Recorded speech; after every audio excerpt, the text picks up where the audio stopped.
Aujourd'hui, je vais vous parler des failles et des glaciers de terre de feu, notamment ceux qui sont au milieu du détroit de Magellan. Donc c'est une étude qui nous avons commencé il y a 2 ans maintenant avec Joseph et Sandrine qui est en thèse.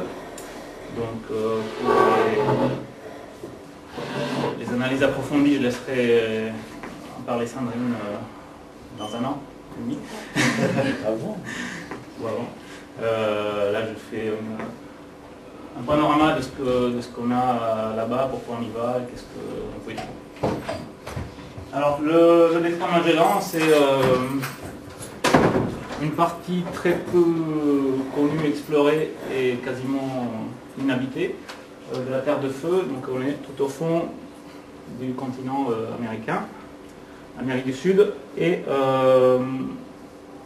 le détroit Magellan, bien sûr, prend le nom du navigateur qui est parti de Séville ici il y a presque 500 ans maintenant, et dont l'expédition a fait le tour du monde. Alors, lui, il s'est arrêté un peu avant parce qu'il était zigouillé dans l'océan Pacifique.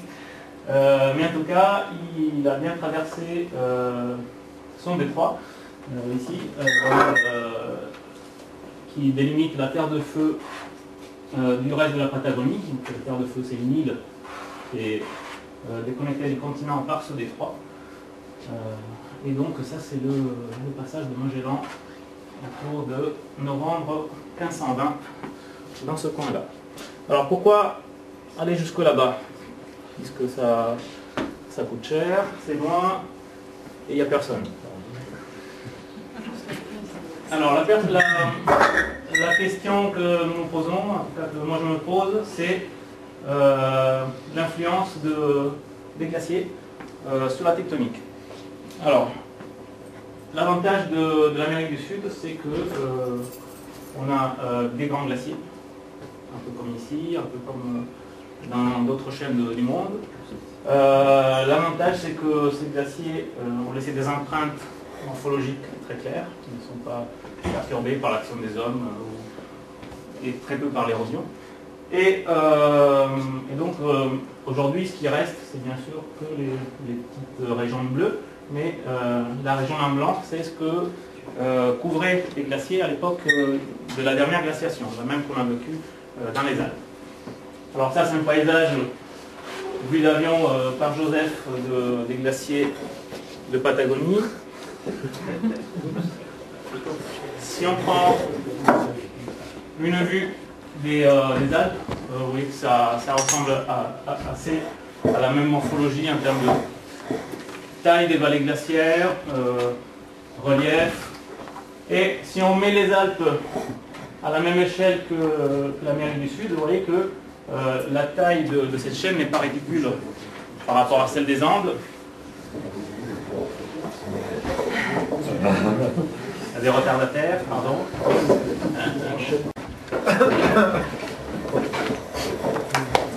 Qu'est-ce que j'ai fait de mal?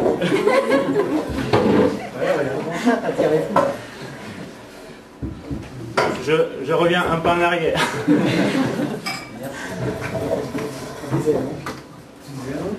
Je disais donc nous pouvons comparer les glaciers qui couvrent la chaîne andine à l'époque du maximum glaciaire et la morphologie de ces massifs avec celle des Alpes. Finalement, les Alpes, elles ont une largeur qui est quasiment similaire avec celle des Andes du Sud. L'extension des glaciers, ça va à peu près aussi loin.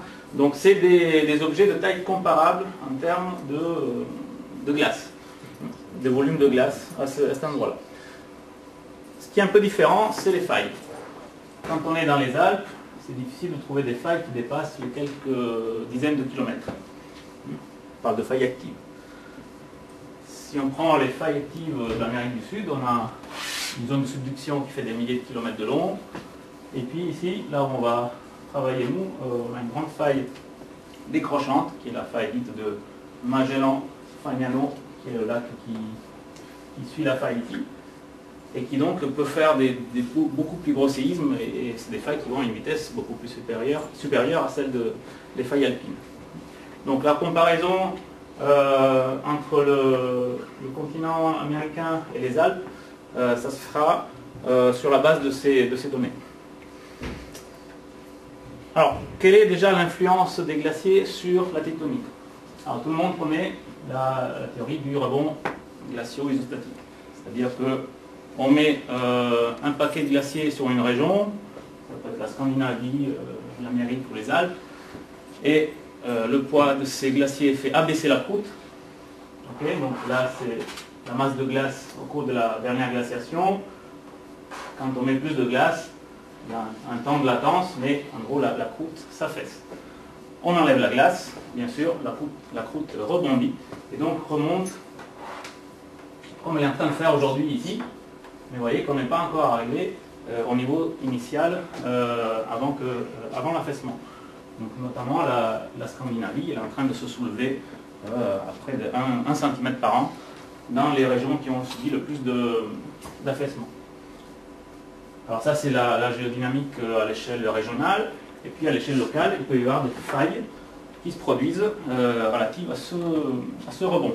Et notamment cette faille suédoise qui est quelque part ici. C'est une faille qui n'est activée que par ce système-là. Ce n'est pas une faille qui existe comme la faille de Magellan. C'est une faille qui produit 1, voire 2 séismes après le rebond glaciaire, et puis elle s'arrête de fonctionner. Par contre, c'est un séisme qui peut faire magnitude 8, avec des escarpements, comme ici, de l'ordre de 10 mètres. Et bien sûr, ces glaciers jouent aussi sur les failles actives, sur les failles qui continuent de jouer avant et après la mise en place des glaciers. Et ils ont une influence qui est un élément supplémentaire. Imaginons, ça c'est un glacier qui se met en place sur une zone avec des failles actives. Donc bien entendu, le glacier appuie sur la lithosphère, donc il y a cet affaissement. Cet affaissement, ici on voit les contraintes principales, donc les sigma 1, c'est la contrainte verticale, la principale, et les sigma 3, dans ce contexte, c'est les contraintes horizontales qui sont les plus faibles. Quand on met le glacier sur cette région, on a bien sûr les contraintes verticales qui sont augmentées, mais à cause de la flexure de la lithosphère, on a aussi les contraintes sigma 3 qui sont augmentées également. Quand on enlève le glacier, les deux rediminuent. Okay, et on a une réponse un peu différente dans la sténosphère. Alors ce qui va avec ça, c'est qu'on a ce que les mécaniciens connaissent bien, le cercle de Moore.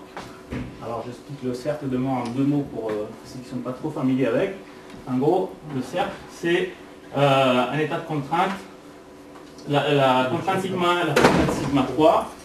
Tant que ce cercle se situe en dessous de cette droite qui est un seuil, il n'y a pas de rupture.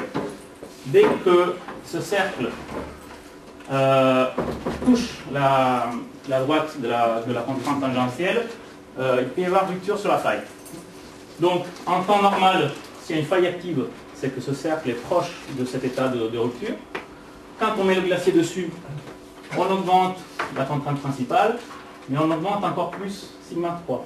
Ce qui fait que le cercle 1 se déplace vers la droite, et 2 il rétrécit de diamètre. Donc il s'éloigne de cette condition de rupture. Et donc c'est la phase pendant laquelle, en tout cas en faille, en contexte extensif, on fait plus de séisme, on fait plus de rupture. Et ça c'est ce qu'on observe notamment en Antarctique ou dans des régions où il y a des failles actives normales. Dès qu'on enlève le glacier, ce cercle retourne dans la position initiale, et donc c'est là que les failles peuvent être réactivées. Alors si on voit ça par rapport à une modélisation, il y a des auteurs, Ampel et autres, qui ont fait une modélisation numérique avec une boîte qui symbolise la lithosphère. Sur cette lithosphère, on met un glacier de forme circulaire, et on a des failles qui existent avant la mise en place de ce glacier. Donc, ici, on le fait pour des failles normales. La modélisation a été faite pour des failles normales et des failles inverses. Pour les failles décrochantes, c'est plus difficile à faire, donc ça n'existe pas. Donc, quand on appuie ici avec le glacier, vous avez ici les différentes contraintes et différentes contraintes qui changent au cours du temps. Quand on va vers les couleurs chaudes, c'est que la contrainte augmente. Et donc quand on met le glacier sur la lithosphère, on augmente la contrainte principale, mais on augmente aussi la contrainte latérale. La différence des deux, c'est une diminution des contraintes, c'est ce que je vous montrais sur le diagramme précédent. Quand on enlève le glacier, la contrainte principale diminue, la contrainte sigma 3 diminue aussi, la somme des deux, la différence des deux, c'est une augmentation de la contrainte dans cet endroit-là. Donc là vous avez vu qu'on a placé des failles à différents endroits, soit sous la calotte glaciaire, soit autour. Et on voit ici sur ces trois diagrammes qu'au cours du temps, donc ça c'est le temps et ça c'est le déplacement des failles au cours du temps, le comportement ne va pas être le même selon qu'on se situe sous la calotte ou sur les pourtours de la calotte. Donc si on est exactement sous le glacier, on a une faille qui cesse de fonctionner quand le glacier s'appuie dessus. Et une fois que le glacier disparaît, le mouvement reprend comme avant. Par contre, si on est sur le bord, ici ou là, et avec des géométries différentes par rapport à cette calotte, vous voyez qu'il y a des accélérations ou des faibles diminutions de l'activité de la faille. Donc tout ça c'est pour dire que il y a des perturbations du glacier sur le fonctionnement des failles en termes de vitesse de ces failles et avec des observations, on peut dire aussi en termes de fréquence de sismicité à certains endroits. Donc ça c'est la théorie, c'est les modèles. Maintenant je vais vous montrer ce que l'on observe en terre de feu, surtout qu'on n'a pas de modèle qui concerne les failles décrochantes, celles que l'on observe nous. Alors en terre de feu, nous avons, ça c'est l'étendue des glaciers, que je l'ai remis ici en transparent, et ça c'est les failles actives. Alors on a des séismes historiques, et l'histoire elle n'est pas très longue en terre de feu, parce que ça fait 100-150 ans qu'il y a des gens occidentaux qui sont allés vivre là-bas. Avant, on n'a pas de traces historiques de séisme. Donc en 1949 notamment, il y a eu un gros séisme le long de cette faille, avec une réplique 12 heures plus tard, qui d'ailleurs a été curieusement annoncée par la radio, à la bonne heure. Ça c'est une anecdote. Et donc ce séisme a produit bien entendu des ruptures en surface. Alors avant la localisation, avant que les gens aillent sur le terrain, la localisation avec les peu de données sismologiques de l'époque situait les séismes dans cette région-là. Il n'y a aucune faille possible qui puisse déclencher ce genre de séisme.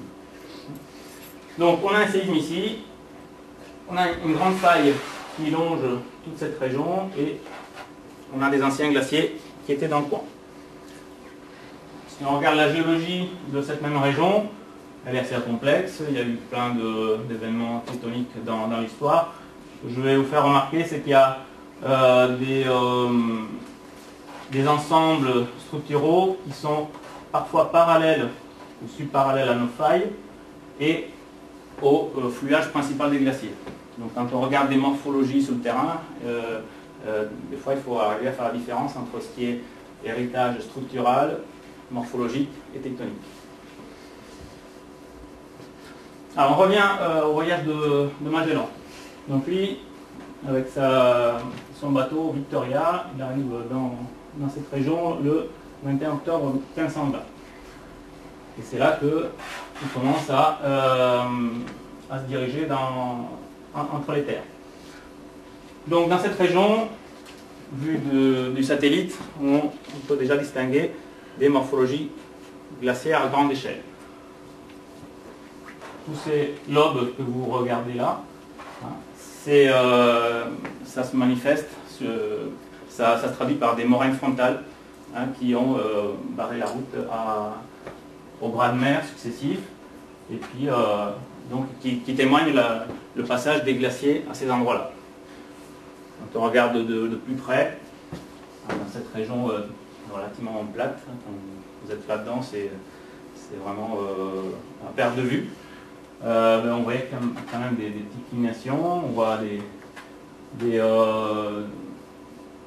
escarpements. Donc tout ça, c'est des anciennes moraines, des stades successifs du glacier. Et donc chaque stade peut s'associer à une avancée principale du glacier. Alors tout ça, ça a été daté au cours des années 2000. Donc on arrive à reconstituer relativement bien des phases de retrait des glaciers, parce que les morphologies sont superbement préservées.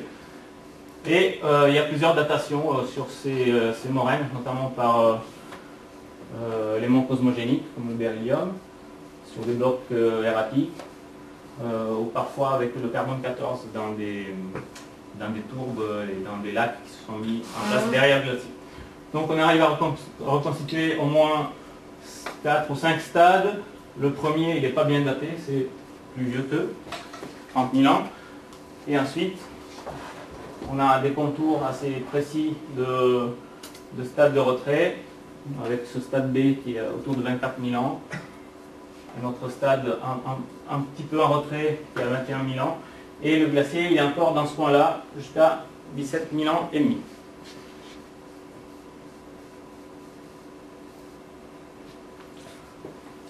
Alors le voyage de Magellan continue, on quitte cette région-là, et puis là il fallait trouver une voie d'issue pour voir si l'autre côté du continent américain était joignable, et à force d'essayer dans un fjord ou dans un autre, il y a ce chenal principal que les survivants, parce qu'il y a eu quelques problèmes entre là et là, de l'expédition ont trouvé. Donc vous voyez que cette partie-là, elle est très linéaire. C'est normal, c'est là que se situe la faille principale du système que je vous ai présenté tout à l'heure. Et c'est l'interaction entre cette faille et les glaciers qui a permis d'éroder toute cette partie. En gros, la faille fragilise les roches de cette région. Donc le glacier, quand les glaciers passent dans cette région, c'est plus facile d'aller éroder là où la roche est déjà fragilisée. Donc c'est pour ça qu'on a un fjord principal qui reprend la direction de la faille. Mais ce que je vais essayer de vous montrer, c'est que aussi le glacier a ensuite eu une influence sur l'activité de la faille. Alors Magellan est arrivé ici au bord du Pacifique le 27 novembre 1520. Notre expédition, le 26 novembre, donc un jour plus tôt, 498 ans plus tard, est allée de là à là. Alors vous savez, quand Magellan arrive sur le Pacifique, c'est lui qui donne le nom de Pacifique parce qu'il voit que cet océan est placide, il n'y a pas de vent, il n'y a rien. Alors si on l'avait su, on serait parti le 27 novembre aussi. Malheureusement, on est parti le 26. Et donc on a fait un peu les montagnes russes sur le détroit de Magellan. Et le 27, bien entendu, comme tous les 27 novembre, un patagoniste un jour fantastique. Alors je mets cette photo aussi pour vous montrer, là il y a deux vallées principales au fond, ça c'est le détroit. Ces deux vallées qui ont bien entendu été empruntées par les glaciers. Alors pourquoi il y en a deux? C'est une question. En tout cas il y en a une ici, on verra plus tard, où passe la faille principale. Et une ici, on n'a rien vu de spécialement tectonique. Ce que vous voyez aussi, c'est que, en gros, le rocher, il est affleurant.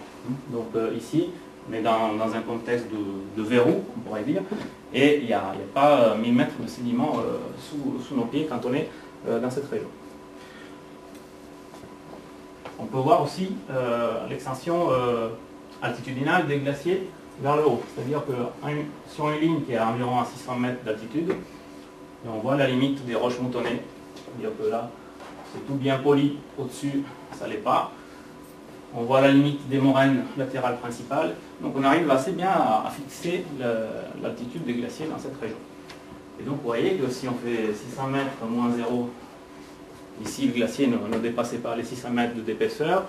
Quand on est dans le détroit, on peut rajouter 400, 500 mètres. Mais en gros, on est dans l'ordre du kilomètre. C'est-à-dire, encore une fois, on retrouve les conditions que l'on a ici. Des glaciers de l'ordre du kilomètre d'épaisseur. Alors d'autres traces de ces glaciers, on les voit dans cette région du détroit. Je vous laisse regarder. On revoit des cordons morainiques frontaux. On en voit surtout dans cette région-là. Donc ça, c'est les glaciers actuels, ici sur la cordillère d'Arrowin. Et notamment, il y a un glacier qui venait ici juste il y a 50 ans, qui faisait cette moraine frontale. Et les différents stades de retrait ont été datés. Et on sait qu'à un moment donné, le glacier était ici à 15 000 ans. Et qu'ici, le cap que vous avez là, il a été découvert des glaces il y a 16 000 ans. Okay, donc on sait cette histoire glaciaire de façon relativement précise dans ce coin. Donc un exemple de ces glaciers qui arrivent aujourd'hui quasiment à la mer ou à la mer, ces belles moraines latérales. Donc les glaciers, c'est sûr, dans cette région, ça se voit bien, des glaciers présents, des glaciers passés. C'est fantastique pour les étudier. Mais ce qui nous intéresse aussi, nous, c'est quand même les failles. Alors, où sont ces failles? Le problème, c'est que entre là et là, elles sont 99% des fois en mer. Donc, et vous avez vu que ce n'est pas une mer toujours très calme. Donc, pour étudier les choses sous l'eau, c'est pas facile. Déjà, pour moi, c'est impossible. Et même pour ceux qui sont plutôt spécialistes des sédiments sous-marins ou de la piste, c'est pas une mince affaire. Donc il faut trouver des endroits où quand même cette faille affleure à terre. Alors il y a quand même des endroits. Donc si on regarde bien, cette faille ici, quand on la prolonge, ben, ça vient toucher le front montagneux. Et ici on a reconnu un plan de faille qui est assez clair. Je vous montre une ou deux photos de cet endroit. Donc vue du nord-ouest, voilà, on voit un plan assez net, des fractures qui miment la géométrie de ce plan dans l'espace. Et au pied de ce plan, on voit plusieurs générations d'écroulements. On peut se dire que c'est des écroulements liés à l'activité de la faille. Mais rien n'a été daté et on n'en sait strictement rien. Et on se faisait la réflexion, Joseph, que quand il y a un écroulement là-dedans, ça doit faire des sacrés tsunamis. Parce que la vallée est relativement étroite et les masses en jeu sont assez considérables. Donc l'endroit que je viens de vous montrer, c'est là. Tout le reste là, c'est sous l'eau. Et il y a une petite péninsule ici, où on voit encore apparaître des failles à terre. Donc je ne vous parle pas de la partie argentine qui fait l'objet de la thèse de Sandrine et qui ne concernait pas spécialement cette mission de ce point de vue. On en parlera plus tard en fait. Alors dans cette péninsule, où le port principal s'appelle Puerto Toto, le port principal, en fait, c'est une baie. Il n'y a pas de construction ni rien. Mais donc cette péninsule, vous voyez, il y a du rocher qui affleure, et puis une partie qui apparaît plutôt verdâtre ou rouge. Il n'y a pas tellement de rochers. En fait, c'est deux régions très distinctes. Une partie où il y a plein de roches moutonnées, donc des roches polies par le glacier. Et puis une partie ici qui est recouverte par les dépôts du glacier.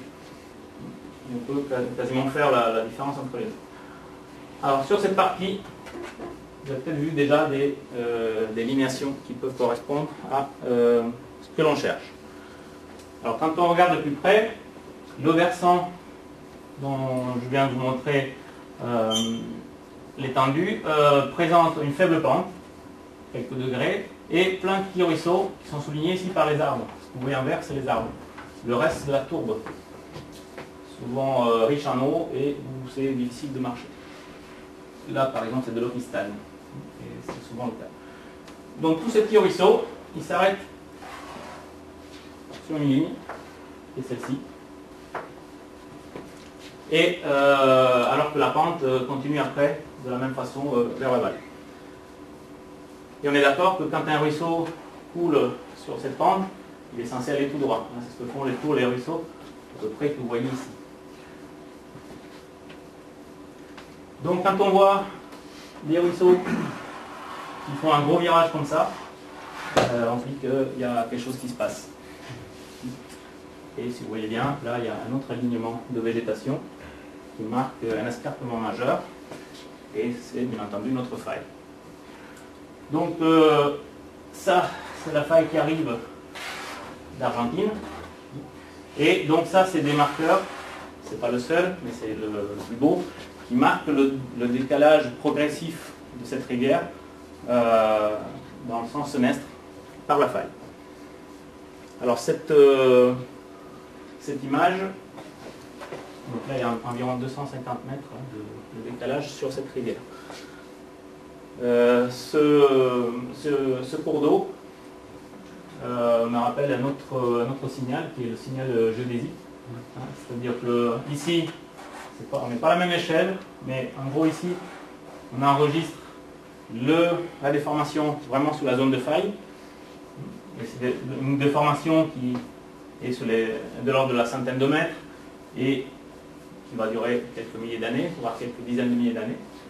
Ici, on a la déformation d'une région entière qui s'enregistre en quelques années, mais qui enregistre un signal de quelques millimètres par an. Okay. Mais les deux types d'enregistrement concernent la même déformation régionale. Donc quand on veut s'intéresser à la quantification des déplacements sur une faille quaternaire, mais il faut chercher des marqueurs déplacés par la faille. Ça c'est celui que je viens de vous montrer. Il y en a d'autres. Et il faut essayer de remettre en place les choses dans le temps. C'est ce qu'on appelle la rétrodéformation. Donc là, c'est les rivières principales qui coulent ici vers le nord. Et si on remet les choses dans le sens inverse de la faille actuelle, vous allez voir qu'on va remettre en face des ruisseaux qui ne le sont plus aujourd'hui. Donc la faille est senestre, c'est-à-dire que ce bloc aujourd'hui part vers la gauche par rapport à celui-ci. Donc pour faire de la rétrodéformation, il faut aller dans le sens inverse. Alors si on fait glisser les choses dans le sens inverse, on voit qu'à un moment donné, on retrouve des stades où il y a des cours d'eau qui s'alignent de part et d'autre de la faille. Donc ça c'est un premier stade, et puis on peut en faire d'autres.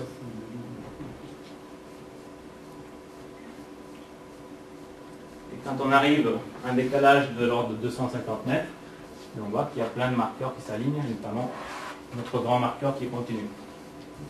Donc on est assez confiant sur le fait que cette faille joue sur un segment relativement étroit, et que dans le temps, on arrive à retrouver des stades. Donc au fond d'un petit lac qui se situe là, il y a plusieurs datations sur une colonne, sur une carotte. Elles sont toutes assez cohérentes, et la plus profonde, c'est-à-dire celle les dépôts qui se mettent en place juste après le retrait du glacier, ben, ils ont cet âge-là. Donc on se dit qu'à partir de cet âge-là, notre système de rivière peut se mettre en place et enregistrer la déformation. Okay. Donc si vous faites le calcul à la louche, 250 mètres, 16 000 ans, ça fait de l'ordre de 1,5 cm par an. Alors bien sûr cet âge, on aimerait l'affiner un petit peu, c'est pour ça que sur la zone, on est allé échantillonner des polis glaciaires. Alors le poli, c'est ce qui est juste là, là c'est de la mousse au-dessus. Mais donc ces polis glaciaires, qui nous témoignent du passage du glacier et du retrait du glacier qui les a laissés à nu, sont censés nous donner l'âge, le début de l'enregistrement de ce système. Donc ça c'est à faire en cours. Donc on a un âge, une vitesse ici de cette faille de Magellan qui est de l'ordre de 15 mm par an. Alors je disais tout à l'heure, mais on travaille aussi côté argentin, donc vous voyez la frontière ici Chili-Argentine, qui est très nette, aussi bien que la faille. Donc on est allé bosser de l'autre côté de ce lac, le lac Fagnano. Ici on a environ 70 km de faille sur le continent, donc on a aussi des marqueurs bien visibles. Voilà, ça c'est l'extrémité est du lac. Ici j'ai remis les ruisseaux principaux, enfin les cours d'eau principaux. Il y a un cours d'eau qui arrive ici, il y a un cours d'eau là. Donc il y a des cours d'eau qui arrivent à traverser le linéament, il y en a d'autres qui sont clairement affectés par ce trait qui est notre faille. Donc notre faille qui est essentiellement décrochante, localement peut soulever un compartiment par rapport à l'autre. Ici, visiblement, c'est le compartiment nord qui monte un tout petit peu, mais il y a des endroits un peu plus à l'est où on voit que c'est le compartiment sud qui monte. Donc globalement, c'est un mouvement décrochant, mais ça n'empêche pas des petits mouvements verticaux. Alors ce qui nous intéresse dans cette région, c'est surtout cette partie-là, où le réseau est complètement perturbé. C'est-à-dire que ici, il y a une zone marécageuse. Là, il y a des méandres qui sont associés à aucun cours actuel. Et puis ici, il y a une grande vallée qui débarque vers l'Atlantique, mais qui est déconnectée de tout réseau existant. Alors si on fait un zoom sur cette région, ben, on s'aperçoit que la prolongation de cette vallée fossile avec plein de méandres, ben, elle pourrait correspondre à cette vallée qui se jette dans l'Atlantique. Là aussi, on peut faire l'exercice de la rétrodéformation. Donc si je décale en dextre notre faille, notre système, ben, j'obtiens qu'avec un décalage de 115 mètres, plus ou moins quelque chose, ben, j'arrive à nouveau à réaligner le même marqueur morphologique. Donc là, encore une fois, on a un marqueur. Si on arrive à dater la mise en place de ce marqueur ou son abandon, ben, on peut avoir une vitesse de glissement de la faille. Alors visiblement, ce système-là, qui sort un peu de nulle part aujourd'hui, doit être associé à quelque chose qui existait à une époque un peu plus ancienne. Ce quelque chose est probablement un glacier. Et de ce glacier était issue cette rivière, qui n'existe plus aujourd'hui. Donc on date la mise en place des derniers sédiments de cette vallée, donc les plus superficiels, et on dit que depuis que ces dépôts sont abandonnés, ben l'enregistrement de la déformation commence. Donc la datation a été faite quelque part ici, plus au nord, donc c'est Sandrine qui a fait les manips, et donc on a quelque chose de l'ordre de 18 000 ans. Alors c'est un âge maximum en termes de beryllium 10. Tout ça, ça nous donne un taux de glissement sur la faille de 6 mm et demi. Alors 6 mm et demi, si je l'ai peut-être oublié, c'est la vitesse que l'on observe maintenant à partir des données GPS. Donc finalement, là, la vitesse morphologique est ici la même que la vitesse instantanée, la vitesse géodésique. Par contre, vous voyez bien que 6 mm et demi, c'est 2 ou 3 fois plus faible que ce qu'on a trouvé du côté chilien.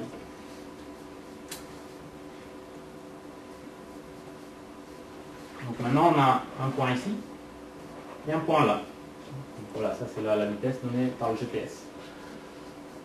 Et vous voyez la position de ces deux sites par rapport à l'empreinte des glaciers Vurmien. Ici, on est en plein dans le maximum des épaisseurs des glaces. On peut avoir 1 km, peut-être 1,5 km de glace. Et ici, on est pratiquement au bord voire au-delà de là où les glaciers sont poussés il y a 15-20 000 ans. Donc si on reprend le schéma initial, vous vous souvenez là, on met des failles qui sont plutôt dans cette position-là, et puis des failles qui sont plutôt dans cette position-là. Alors le système que je vous montre là-haut, il n'est par contre pas adapté à notre étude, parce que ça prend en compte soit de l'extension, soit du raccourcissement. Et visiblement, après en avoir discuté avec les auteurs, c'est compliqué de faire du décrochement. Mais c'est ce qu'il nous faudrait. Ce qu'il nous faudrait ici, c'est arriver à quantifier l'impact de cette masse de glace sur nos failles dans un système décrochant. Donc, je ne donne pas de conclusion parce que tout est en cours. Je pose plutôt des questions. Les questions que l'on se pose, c'est quel est l'impact de ces glaciers sur le comportement des failles décrochantes? Est-ce que ça a clairement une influence sur la variation des taux de glissement? On a un début de réponse, mais on attend d'avoir des données un peu plus claires. Est-ce que ça peut avoir une influence sur la sismicité? Là aussi, il y a des données qui concernent d'autres systèmes de failles, notamment le système de la faille du Lévent. Alors la faille du Lévent, il n'y a pas de glacier, mais il y a des lacs, il y a la mer Morte et le lac Lisan qui ont des niveaux d'eau très différents au cours des époques. Et on voit des différences de fréquence de sismicité selon la côte du lac. Il y a d'autres systèmes par exemple en Amérique du Nord, où on a des systèmes de failles actives qui changent de comportement après soit le départ des glaciers, soit à cause de l'érosion des rivières, qui enlève donc de la masse. Donc toutes ces questions-là sont un peu à débattre, et on compte bien aller plus loin avec nos exemples. Puis je me pose une question, quand vous voyez la gueule des arbres, ça c'est déterminé par le vent. Et on se demande si le vent n'a pas une petite influence sur le départ de la Terre de Feu vers l'Est. C'est à étudier plus profondément. Alors, pour revenir aux Alpes, parce que finalement on peut se poser la question pour nos failles alpines. Vous avez dit, bon, il y a quand même des failles actives dans les Alpes, même si elles ne sont pas si simples à étudier. Mais il y en a. Et on a notamment la faille de Valorcine, ici au pied du Mont Blanc. Pour ceux qui connaissent, là c'est la faille du Buache, la faille de Culose et d'autres. Et donc sur la faille de Valorcine, avec Jean-Louis, on a trouvé un linéament qui pourrait bien correspondre à quelque chose d'actif. Alors ça se voit, ça c'est l'échelle kilométrique sur le versant, et à l'échelle de l'affleurement, on voit des lignations assez nettes à la fois dans le rocher et dans les formations superficielles. Et donc c'est un objet qui nous intéresse, qu'on va étudier un peu plus de façon approfondie dans le futur. Et je m'arrête.